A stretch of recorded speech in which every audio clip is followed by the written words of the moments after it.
Big up. Beaucoup d'entre nous pensent qu'il suffit d'avoir un pactole d'argent entre les mains pour devenir riche. Il suffit qu'un pactole nous tombe entre les mains pour qu'on devienne riche. Quelle erreur! Alors, vous n'avez qu'à regarder la vie de ces athlètes de haut niveau qui ont gagné tellement d'argent dans leur vie. Beaucoup ont gagné des millions de dollars, des millions d'euros et ils sont redevenus pauvres comme avant. Ils sont retournés à la case départ. Beaucoup sont dans le rouge, endettés jusqu'au cou. Pourtant, ils ont gagné des sommes faramineuses dans leur carrière. Pourquoi cela? Simplement parce que l'argent n'est pas la première étape vers la richesse. La première étape vers la richesse n'a rien à voir avec l'argent. Imagine-toi aujourd'hui qu'on te met un gros pactole d'argent entre les mains. Qu'est-ce que tu vas en faire? Là où nous parlons, si on te met un gros pactole, un vrai pactole d'argent entre les mains, tu vas devenir fou. Ah oui, tu vas devenir fou.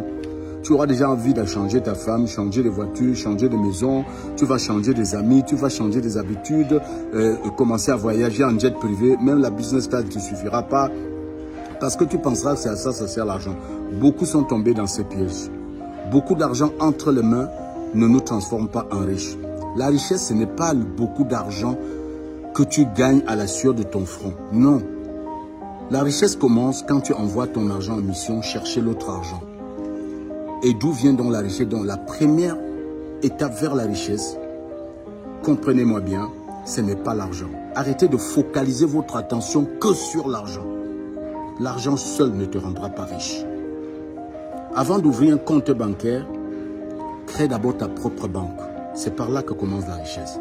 Crée ta banque, la banque des idées. La banque des idées. Il n'y a que des idées qui te permettent de transformer ton argent en richesse.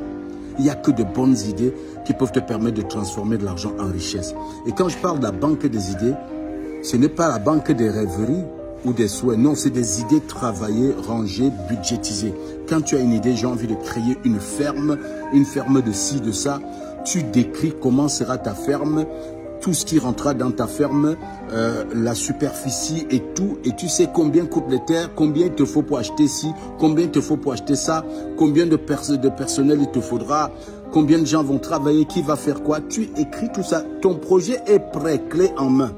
Tu mets dans ta banque d'idées, tu passes à un deuxième projet. Autant de projets dans ta banque d'idées, c'est autant de possibilités de richesse, autant d'opportunités de richesse. Et le jour où l'argent te tombe entre les mains, tout de suite, ça coule. Les projets naissent, ça coule simplement. Mais si tu n'as rien mis dans ta banque d'idées, on te met un gros pactole, on casse une banque, on te donne le coffre-fort, tu vas devenir fou.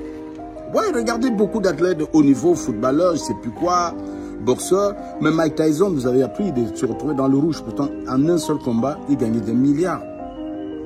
Figurez-vous. Regardez des footballeurs. Aujourd'hui, ils traînent. Beaucoup traînent dans la zone rouge. Pourtant, ils ont gagné beaucoup de millions pendant leur carrière. C'est les idées qui construisent la richesse et non l'argent.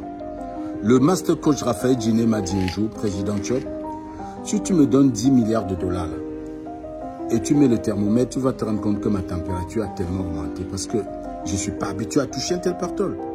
Mais si tu donnes 10 milliards de dollars à Aliko Dangote ou à Donald Trump, ils restaient zen.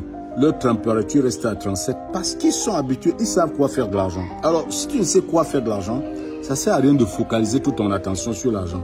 Focalise ton attention sur ce que tu pourras faire d'un pactole si jamais il te tombe entre les mains. La richesse commence par là. Un bon entendeur.